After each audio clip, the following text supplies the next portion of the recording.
thank you so much for coming. You may be seated. Like I said, we like to get excited. We're like David. Oh, the worshiper. When he worshiped, he just danced before the Lord. Amen. I was asked to say a few words. My son greeted you today. My husband, who is the bishop, the pastor of this church, he is speaking at one of our campuses tonight. The 6-year-old daughter of this pastor, she's having open heart surgery this coming week, and he felt it very necessary to go and be with them. So I'm sorry. He might try to stick his head in here later on. But this church was started, we came in 1995, my husband and I and our 3 kids, with one purpose. This church, and my son said it, this church is built on love. And that's what I want just to talk to you for a little bit. This is our vision. Love God, love people, change our world. I believe that you can only have freedom through love.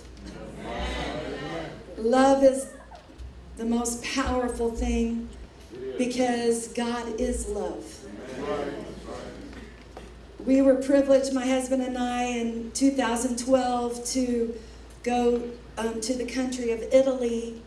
While there, it was our 25th anniversary, and I got to see some amazing sights. One of the sights that we were able to see was in Pisa, the Leaning Tower of Pisa.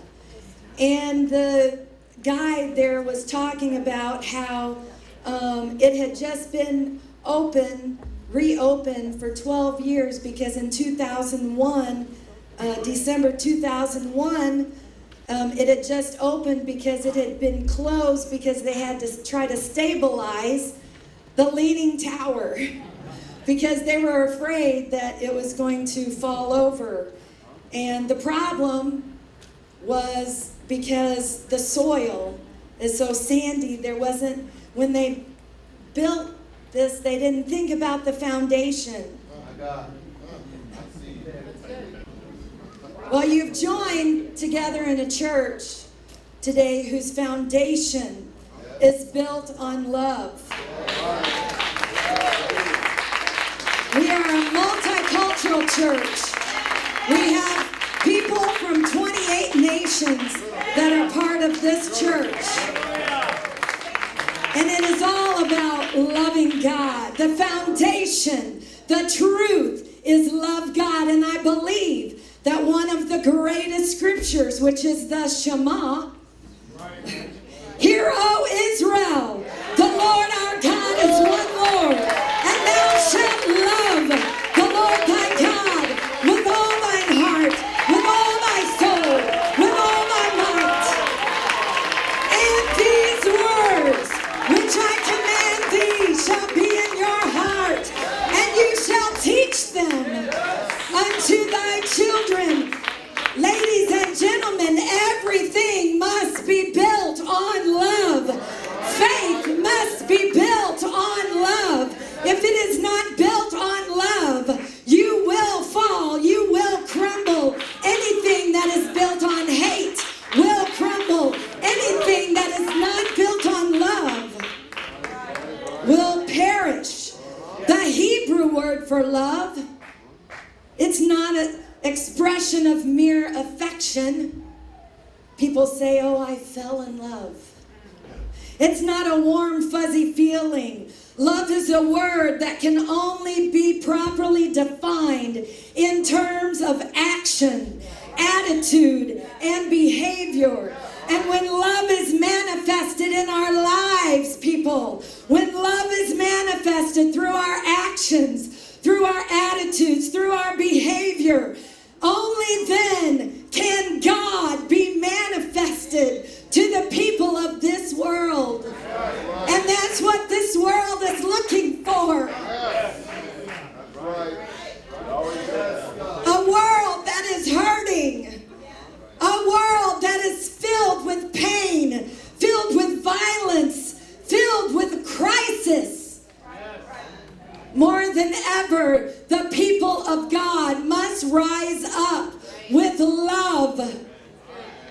Teresa said it this way: I have found the paradox that if I love until it hurts, then there is no more hurt, only more love. Love must be the foundation. There is a book that I read called Sticky Faith, and I want my son to come and help me today. I am a minister, but I love to teach. I'm a teacher, and I love teaching kids, so I use a lot of objects. My object today is that we are supposed to have sticky faith. We love God, but it's not just about loving God, because when you love God, that love goes forth to other people. And that faith will stick just like these sticky notes. It says, love God. If we love God, it will be upon our kids. If we love God, it's going to be upon our actions, upon our attitudes, upon everything that we do. It will show this world. Didn't the Bible say that they put it on their head? They put it on their hands. It needs to go on our feet. It needs to go everywhere that we go. Because when we show love, then we show God to this world. And that's what this world needs. It needs God. The God that created the heavens and the earth. And the God that created us. Because you know what? My God loves mud. He loves messes. We were created out of the dirt. We were created out of mud. And when the things of our life get all messed up, oh, there is a God that if we will just reach out to Him, His love will overshadow us. And this love will touch other people. And when we love God and we love people, then we can change the world. Hallelujah. Hallelujah. One thing remains. One of my favorite songs. One thing remains. It goes on and on and on and on. And that is love.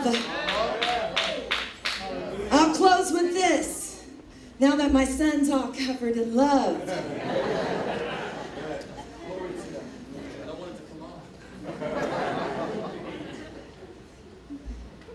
If you're really in love with God, it can't come off. That's right. That's right. When you visit New York, you go to the World Trade Center Museum, you will see one steel column 70 feet below the surface. One out of 66 steel columns that held the infrastructure of the buildings below the surface. And today only one column remains. The engineers were puzzled by this, and they began to analyze how this beam survived. And the engineers found that this lone beam was connected to the bedrock. And that is why this one beam survived. And today when you go, you can see love letters written on this beam, pictures of loved ones on this beam, things written on this beam. Ladies and gentlemen, when you have a firm foundation, when you are stuck in the bedrock, in the Shema,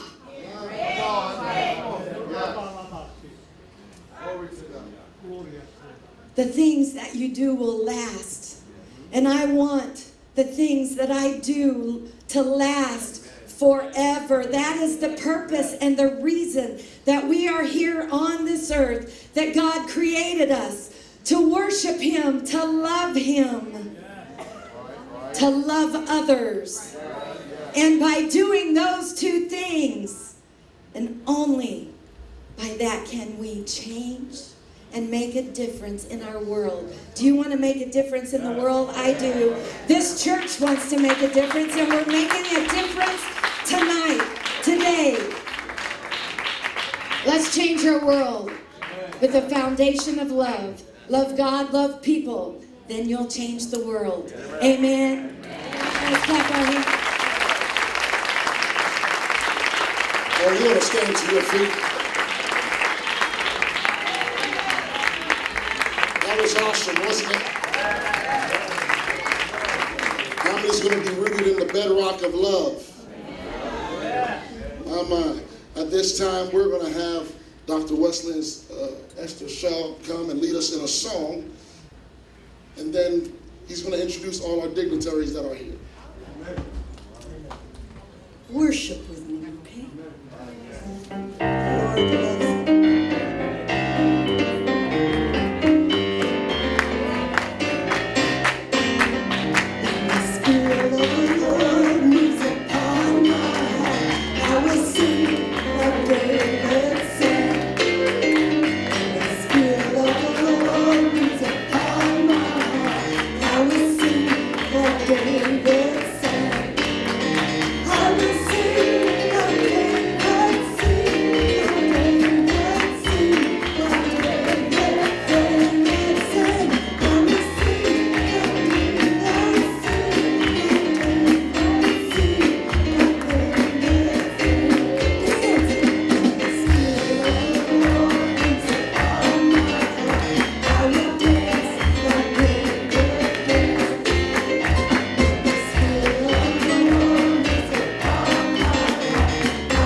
Thank you for worshiping me. Clap your hands, all ye people, and shout unto God with a voice of triumph.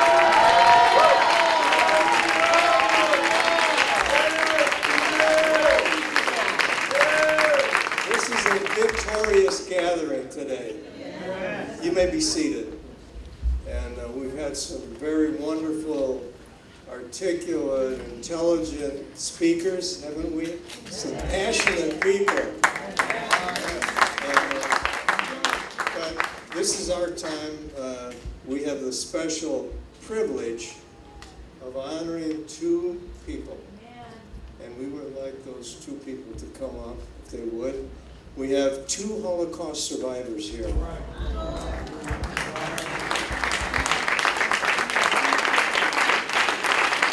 don't we stand and give them a round of applause?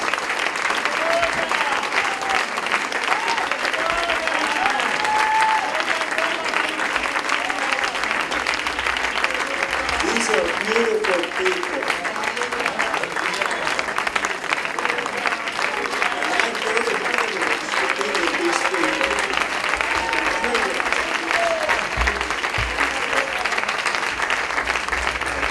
I just want to let these two ladies know that we love them. We love them. We love you guys. Amen. Just indulge me here for a minute. This is a new day, folks. This is a new day. And this has been about love. This whole thing from beginning, and it's going to go forth. Because love, the Bible says that love conquers evil. You believe that? Raise your hand. Wave your hand today. Oh, we got faith here today. We believe that love. We saw something with these killings in Carolina, and the faith that came forth of these people and giving love and forgiveness. And that was a powerful metaphor to me. And I think that went around the world as a sign of true love. When it really hurts, something as horrible as that. And we know that the Holocaust was a horrible thing. I see videos of it, and people that say that it never happened, but we want to. I have a pen. In Hebrew, it says Zakor. Everybody say Zakor. Now, it means remembrance. And I have a friend by the name of Ben Lesser who started with the Zakor Foundation. And he has called me on several occasions, but he said he's believing that we're going to be able to raise up millions. Everybody say millions. My wife says I'm a dreamer. When I say, oh, we're going to do this, she says, how are we going to pay for that? I say, our God is Jehovah Jireh. He's going to pay for it. Amen? We're going to believe it. We've got rallies. Well, I'm not supposed to use that word rally. I have to use the word event. We're having events in Kansas City, Minneapolis, and New York. And I don't know how. And Florida again. We had a marvelous. We're going to hear from Gabriel here, a wonderful man from Florida. And but right now we want to give these flowers to these Holocaust survivors. And I want to ask each one of them, do you have anything that you would like to say to us?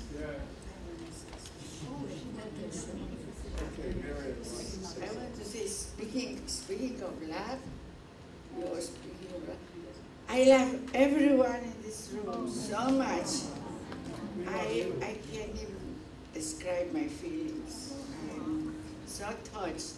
What kind of people, how close your hearts are with ours. And every time I go to something like that, I get emotional all over it. There was other thing that you were talking about, not hating people when they do that. So I just want to say that after I came home from concentration camp and I didn't find my parents, my uncles, my aunts, months later I found my sister. And I was liberated by the Russians, and I could do anything to the Germans because the Russians were very angry at the Germans.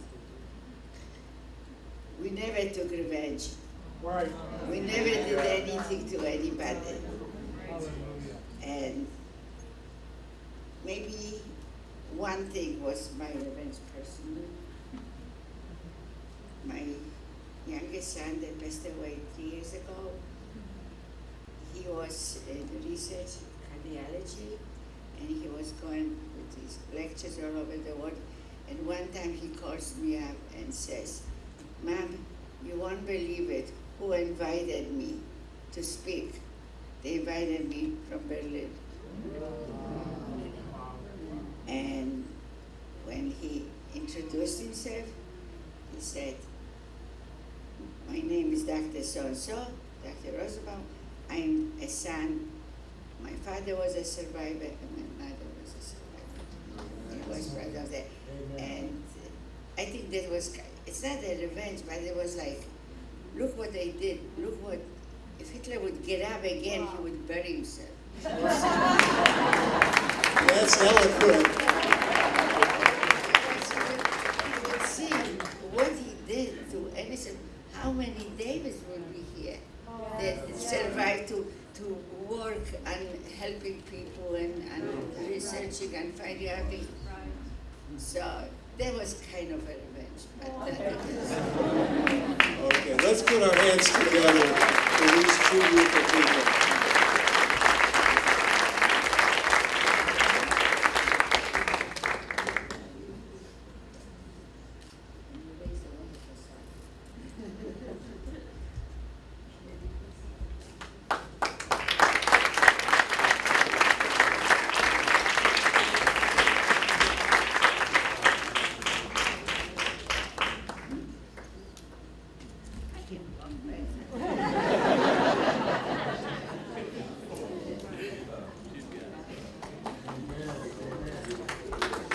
Awesome. Why don't you put your hands together one more time for Holocaust survivors. And this time we're going to hear from Harmony United Pentecostal Church. Praise it.